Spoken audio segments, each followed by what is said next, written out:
Hey everyone, it's Lynnea for LDRS Creative, and I have another video tutorial for you using some of the new impression letterpress dies from the With Affection collection that was recently released. I'm going to be using a few of the impression letterpress dies, but mainly the focus of this card is the Cupid's Arrow impression letterpress dies. Now, just a reminder before we really get into this video tutorial that you do need a specialized platform to use these impression letterpress dies. If you try to run these dies through your regular die cutting machine with the standard cutting plates, you will damage your machine and your plates because these dies are thicker than normal wafer thin dies. So I will be using the Letterpress platform from Spellbinders. That's what I use for my letterpressing techniques. But if you have a different letterpress platform, as long as it is meant to be used for letterpress techniques, it should work. Now I am going to apologize as well for the band-aid on my left hand. I had a malfunction in the kitchen, and trust me, that ugly band-aid is easier on the eyes than what's under the ugly band-aid. So just pretend like that band-aid isn't there. They are special dino band-aids from my son's medical kit.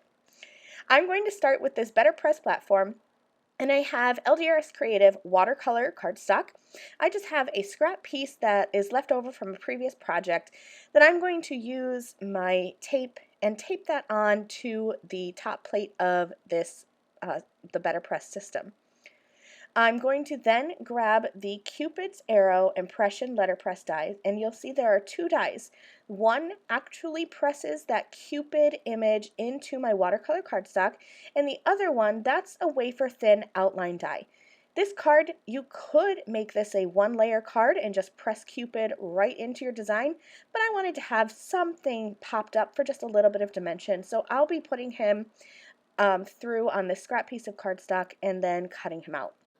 Alright, so I grabbed my Fandango hybrid ink pad, and I'm just going to ink up this Cupid's Arrow impression die.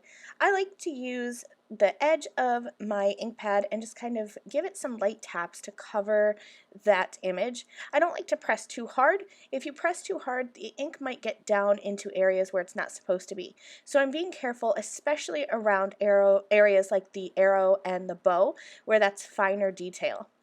I'm just going to make sure this is inked up really well, and then I'll put that top plate, flip it over and put it on top, line it up with those magnets, and run this through my die cutting machine.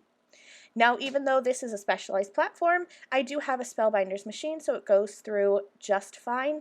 And I'll flip this over, and I know that it is difficult to see on camera, but the impression is absolutely amazing. In person, you're going to be able to feel the grooves and the valleys, and whoever you're giving this card to is going to be able to see and feel that as well. I'm going to start working on the background of my card now.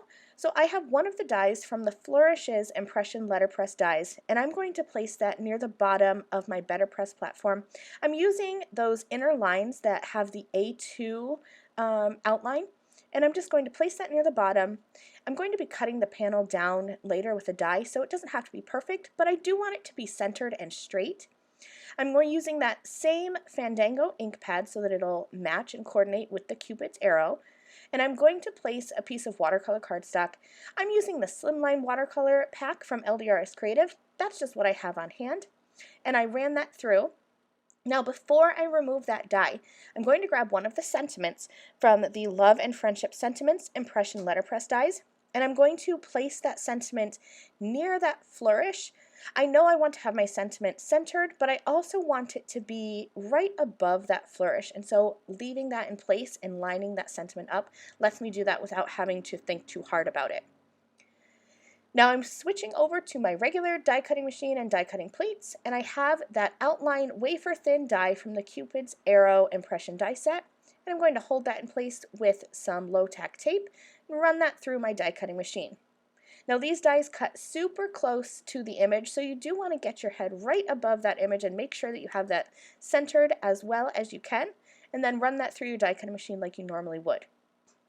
Here's my panel, and like I said, I'm going to be cutting it down. So I have the A2 diagonal stitched layered card toppers, and I'm using the second largest die to cut out that panel, and then I use the largest die to cut out a white panel that is the size of my card base. I used just my regular paper trimmer and cut out a piece of black cardstock to frame those pieces for some dimension, and then I added some pink baubles, and this card is finished. I hope you enjoyed this quick and easy tutorial. Thank you so much for joining me. I'll see you soon. Bye!